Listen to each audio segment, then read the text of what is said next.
Well, everyone, as Sophie said, I am Tom and I am back for this session this afternoon. I can see everyone coming into the room, which is brilliant. I hope you really enjoyed that session with Daniel, Lewis and Sophie. That was really insightful, really interesting, and lots of really good tips to take forward. And I'm sure we will have plenty more positive advice and great practical tips to share with you in our next session. Now, I think it's fair to say that promoting positive impact tourism to consumers isn't always easy. With a lot of conversations in the media and even with our friends and family and just people on the street, usually when it comes to sustainability, it's very much sometimes centered around facts and statistics and quite heavy topics. And a lot of that has to do with the environmental side of things, which is obviously very important. But we find sometimes that consumers may see that as a bit of a turn-off when it comes to maybe selling an exciting experience or selling a fantastic holiday. And obviously, appreciate the irony that we've called this the TTG Sustainability Festival, of course. And we do see that at TTG sometimes. Some topics in this area are more popular than others, the way you kind of talk about them and how you engage with them. So with that in mind, and for this session, we wanted to hear some creative ideas for marketing and selling responsible travel experiences without overusing that S word, and to help you connect with clients in an engaging way and tackle some misconceptions around sustainability. And to do that, we have three absolutely fantastic panelists, which I will introduce now. We have Emma Butterworth, a travel agent from Adventures By, one of our TTG Sustainable Travel Ambassadors. We have Miriam Petronek McCarthy, who is the founder and CEO and marketing specialist Lemongrass, and Lemongrass are also a proud B Corp company along with us at TTG, which is wonderful. And it's a big welcome back to Scott Lawson, Senior ESG Manager at EasyJet Holidays. Hello, everyone. Good afternoon. How are you doing? Hi, we're good. Fantastic. Brilliant. Well, thank you very much for being part of the festival. I wanted to start, Emma, if I can, with you and just kind of get your take on that idea, really. What's it like when you try to bring up sustainability with customers? Is it something people, I know we heard from Lewis in the previous session, kind of actively bring up with you? Is it an awkward conversation to have? Kind of what's your kind of take on it as a travel agent? Yeah, it's interesting because I think sustainability can be a bit overwhelming for some clients, the whole introduction of that topic. It's not something that I kind of go in with. It's obviously on our website. When I put things on my socials, I refer to it in different ways. I do see a few clients coming to me and saying, I saw this and I was really interested in it. But the majority of our clients still aren't asking about sustainability really as at the top of their wish list. So it's something that I'm trying to introduce them to more gently without really using that word at all. So we can talk about responsible travel, but I mainly like to try and introduce it through ways to enhance the client experience and the experience they're going to get whilst they're on their holiday, even if they don't recognise that is more responsible travel. Yeah, sort of baking it in, kind of doing it in that way, which is fab. And we'll go talk on a bit more about that in a moment. Scott, if I can come to you as well, obviously, being one of the UK's largest operators, having such a broad range of product and obviously of customers, where do you guys stand? And obviously, you've been very good at bringing that into your kind of strategy in recent years. But is it something that consumers are actively asking about? Is it something that they're engaging with? I think Emma makes a great point. Right? This isn't necessarily top of everybody's list, and we talk about the say-do gap. But what's quite interesting for us is, people are seeking price, they're seeking destination. So, we know at EasyJet Holidays, we deliver great holidays sort of at very good prices, and we've got an incredible amount of destinations.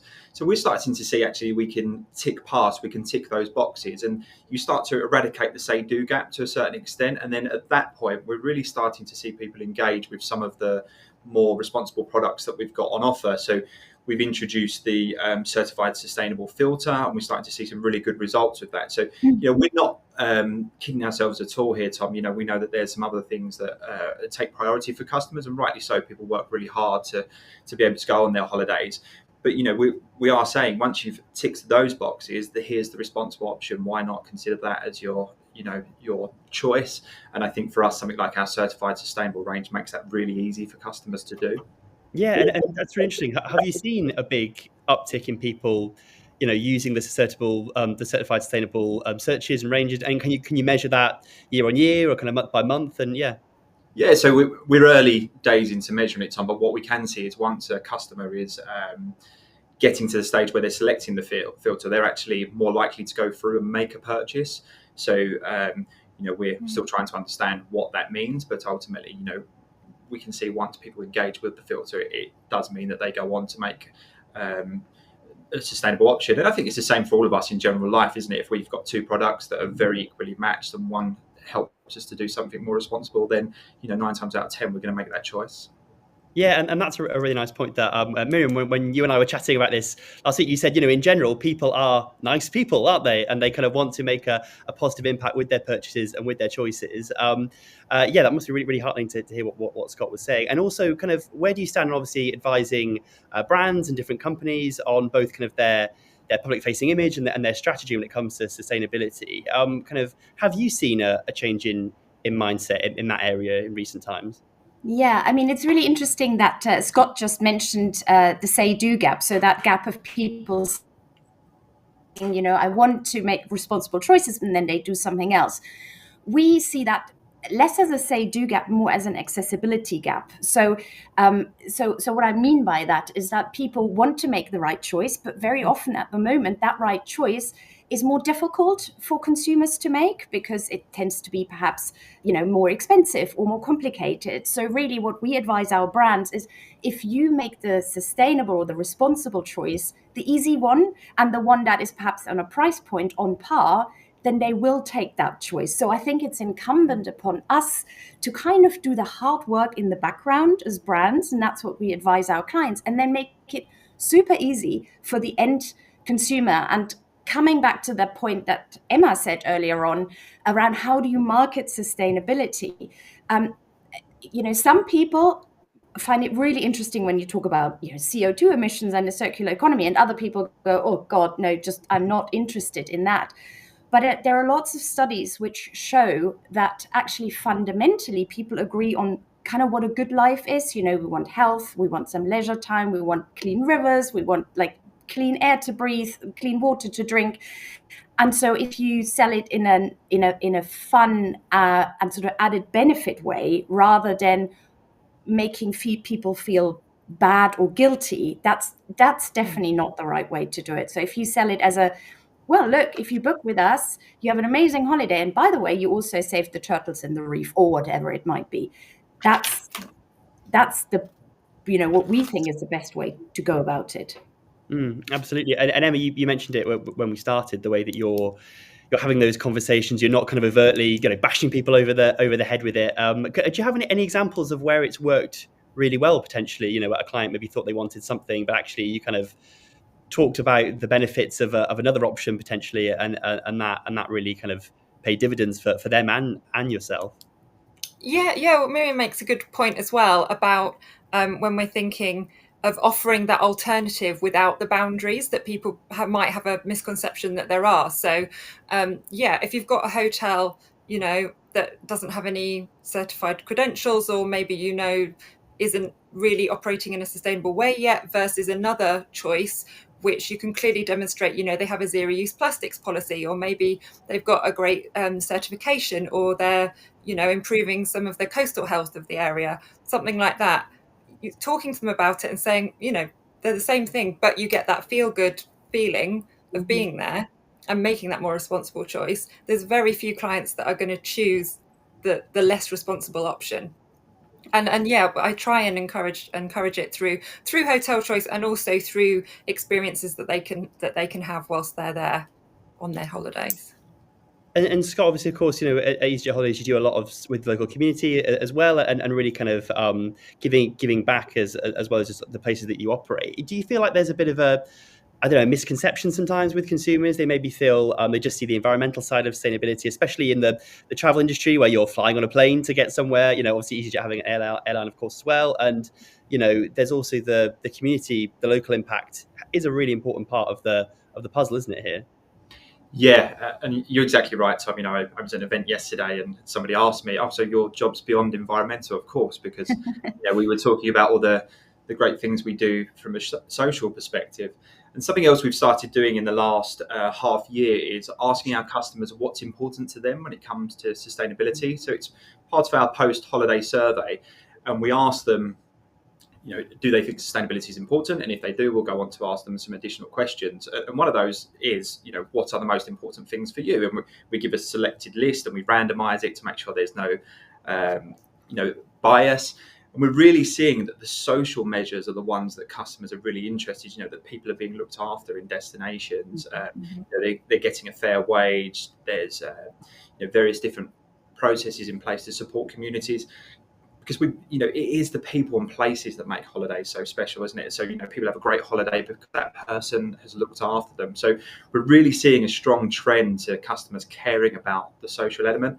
So hopefully that builds for us the ability to start talking about that in a basis, and hopefully something that, maybe can support the agents when they look at things like certifications. They can pull out the social metrics and really start to appeal to customers from that perspective, as well as, perhaps the environmental, if that's not for the customer. Yeah, that's really good to hear, actually. Yeah, that's fantastic. And just actually a quick one, because I don't think I said it at the start, but if anyone has any questions for our panel, just feel free to drop them in the chat and Q&A box, and I'll do my best to put them to them. I know we've seen a lot of messages, which is fab. Miriam, just jumping on Scott's point there, actually, about the engagement with that kind of consumer post-holiday survey and how that is changing. And do you feel like brands in the travel industry do a good enough job in talking about kind of the whole area of sustainability and the good work they're doing, just beyond carbon reduction and beyond these obviously important things as well, but kind of the color of almost, isn't it, and the good positive impact? Is enough being done so far, do you think? I think it's a mixed bag. I think there's some brands that are doing amazing things, and it's interesting because very often the ones that do really good work, they are so aware that they almost they do what we call green hushing, so they almost don't dare to talk about it.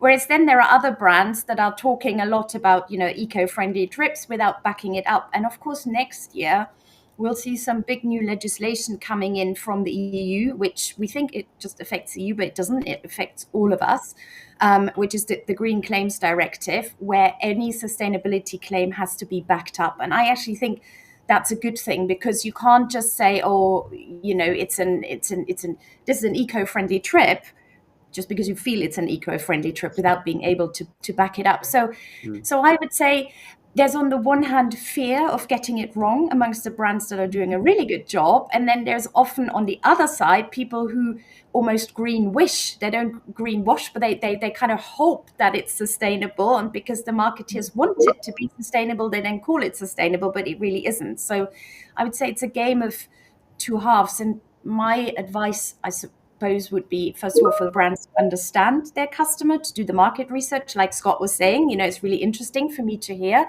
what EasyJet's customers are saying, and then based on that, have communications strategies. But ultimately, exactly what Emma said, show them the good life, show them how a sustainable trip can be better, and it's easy, and they can feel great about it. That's really, and then we have to do the hard work in the background ourselves to do our measurements and things like that.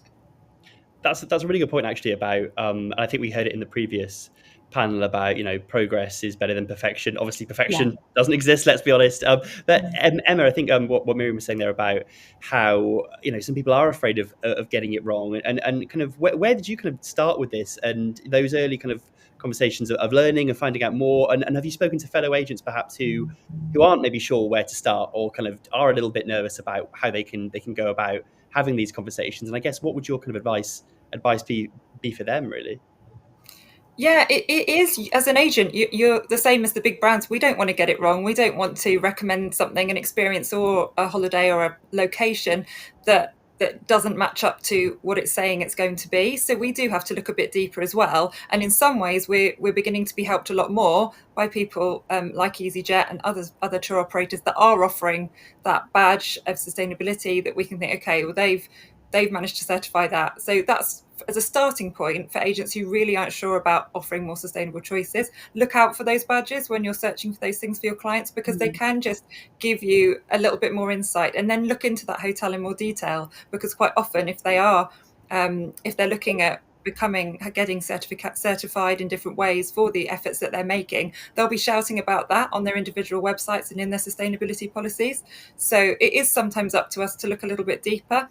And then, as well as just your basic holiday hotel choice, when we're talking a lot more, and I think we're going to talk about it in more detail later, but ways to engage our clients without them even necessarily asking for it or really knowing about it is important too. So yes, when they're going to Italy, why not suggest that they're going to go and do they could do a cooking lesson on a really traditional farmhouse. They can see whether everything's grown and cooked, and that's amazing. It's an aspirational thing for them to want to do, and it's offering that too. So you can build in these aspects to somebody's trip without having to think about the whole thing straight away. Yeah.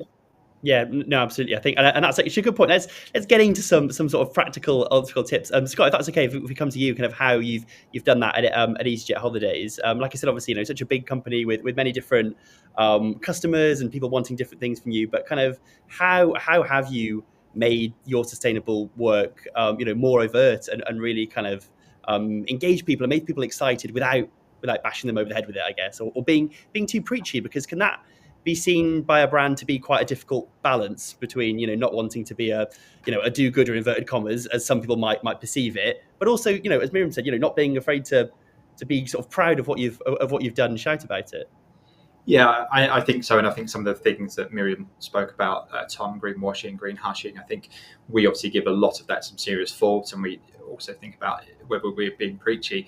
And I think what we do at EasyJet Holidays is make sure that we stick to our strategy. We're really keen to make sure that we are taking accountability for what we are responsible for. So if you look at our projects, and we'll release our impact report this week, hopefully we can show a real clear demonstration of how we come from assessing the issues in our destinations to finding a project that supports on that. It's very easy in this world sometimes to pick an obscure kind of project and deliver. So hopefully that's how we stay true, and that demonstrates to our customers that we're making progress in the area.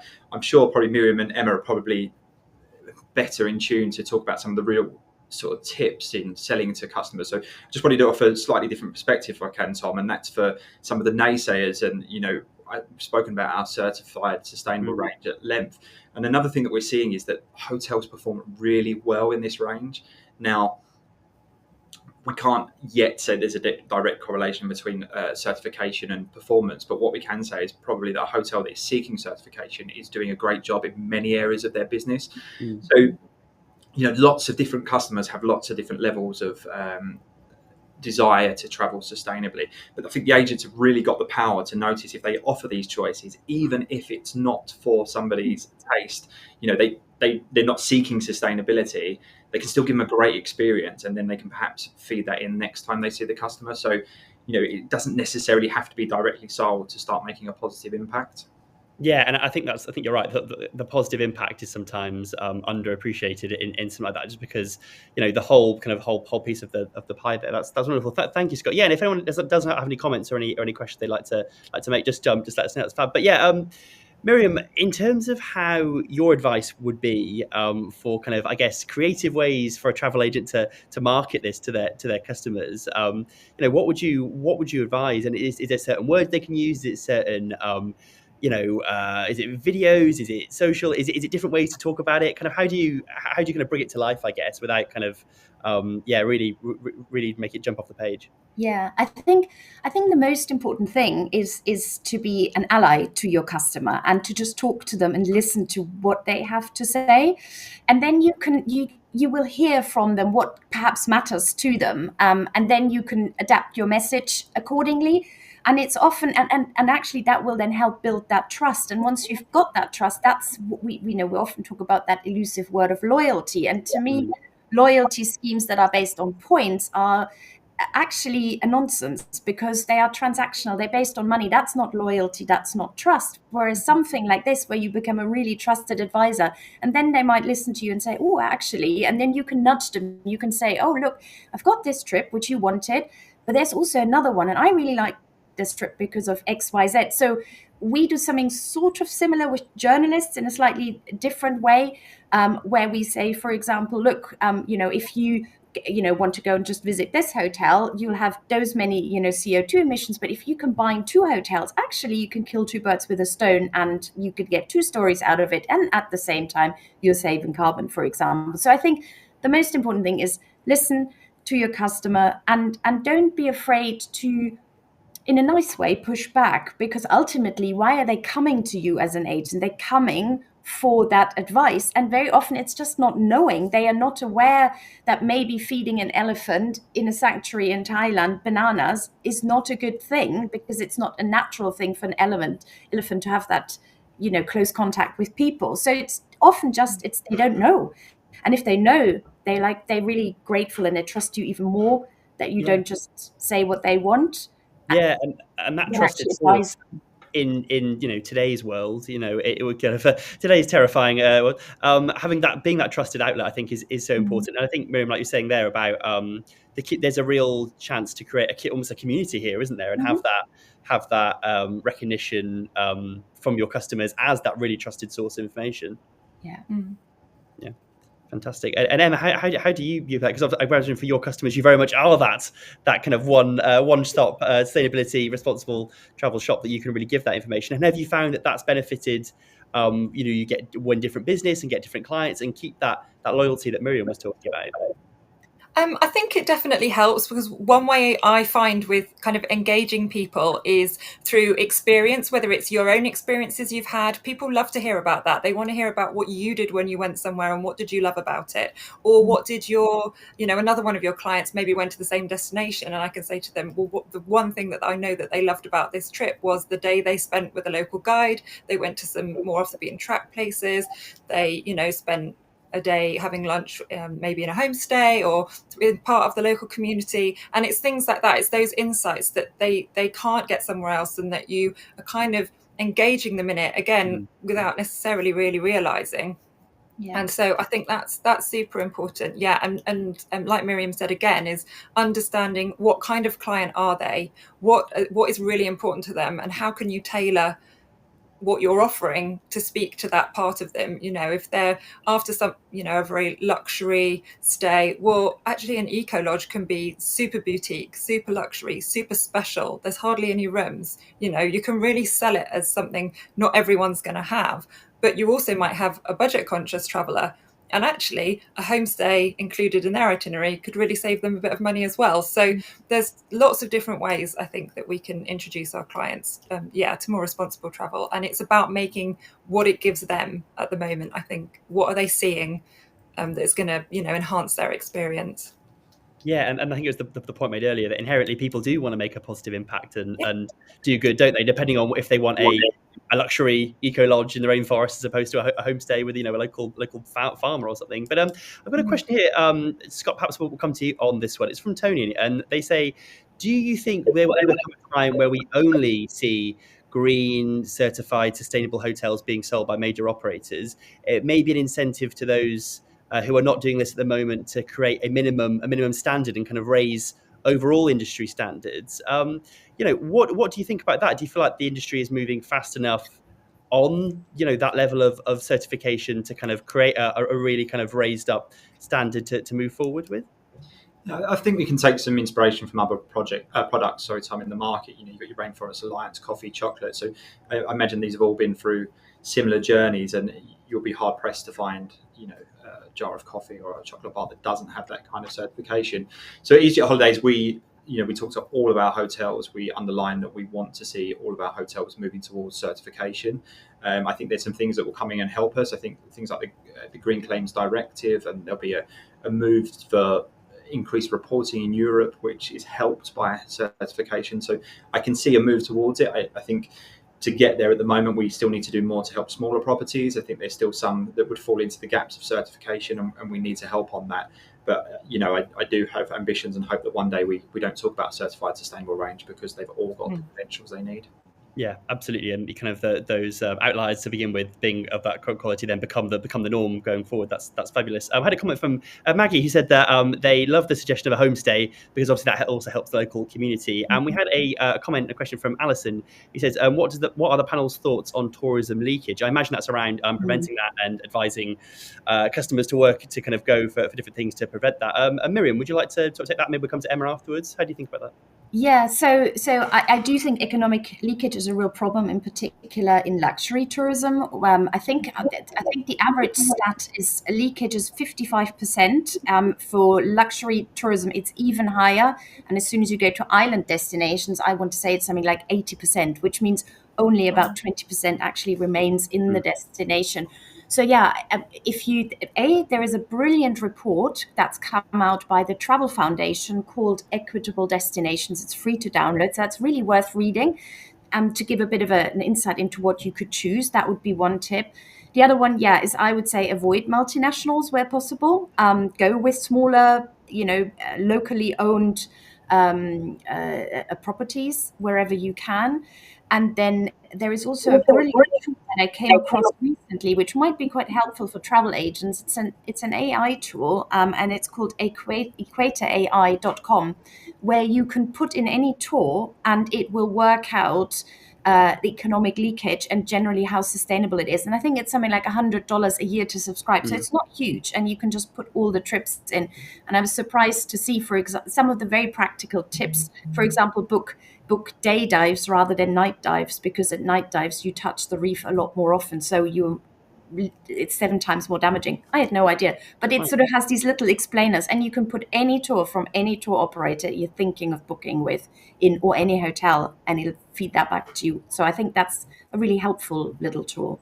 Interesting. Thank you about that. Yeah, I think Sarah and our team has just posted a link to that if anyone's interested in looking at that further. And we have got a little bit of time left. And Emma, I just wanted to kind of maybe give you the sort of a way to give a few more tips if you had, I kind of up your sleeve for your fellow agents listening today, for having those conversations, sort of bringing it to life. Is there anything you found really really beneficial from speaking to your customers? Anything else we haven't already, I guess, covered? I know we've covered a lot of stuff.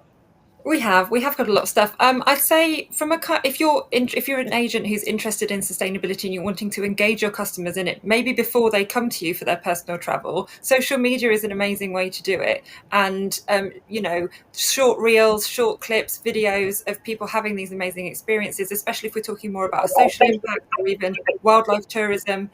It really helps people picture themselves there doing those kind of activities, and that's great. You can add a little hashtag, something that's supportive but not in your face about sustainability, I think can be great. And that kind of consistent messaging amongst your followers and your clientele maybe then starts to rub off a bit on them, and they know that they can come to you and talk to you about it as well. So that's something I would say.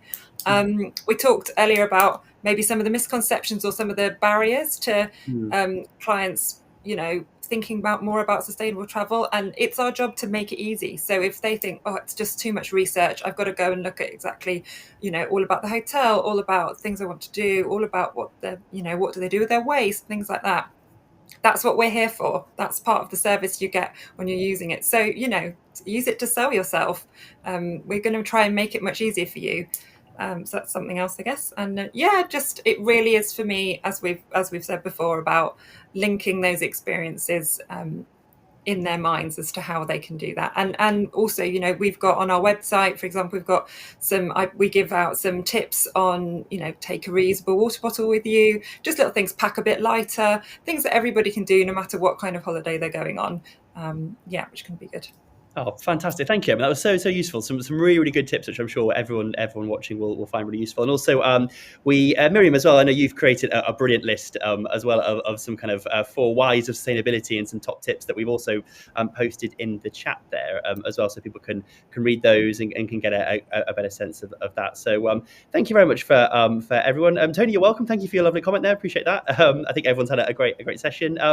Yes, I think just before we wrap up, that's pretty much it, I think, for day 3 of our Sustainability Festival. But just make sure you tune back tomorrow morning at 9:30. That's the first of our partner training sessions. That's with Intrepid. And then again on Friday at 9:30 to hear from Iberostar and EasyJet Holidays. Then afterwards, we'll be wrapping up the week. And very excitingly, we'll be announcing the winner of that fantastic holiday, the prize courtesy of EasyJet Holidays. So just say to everyone, to Emma, to Scott and to Miriam, thank you very much for joining us. Some fantastic stuff there that everyone could easily do an hour on something like that, couldn't you? Which is great. Thank you to everyone for watching. And we will see you on Thursday and Friday for the next days of the session. Thanks very much, everyone. See you later. Thank you. Thank you. Thanks very much. Bye, everyone.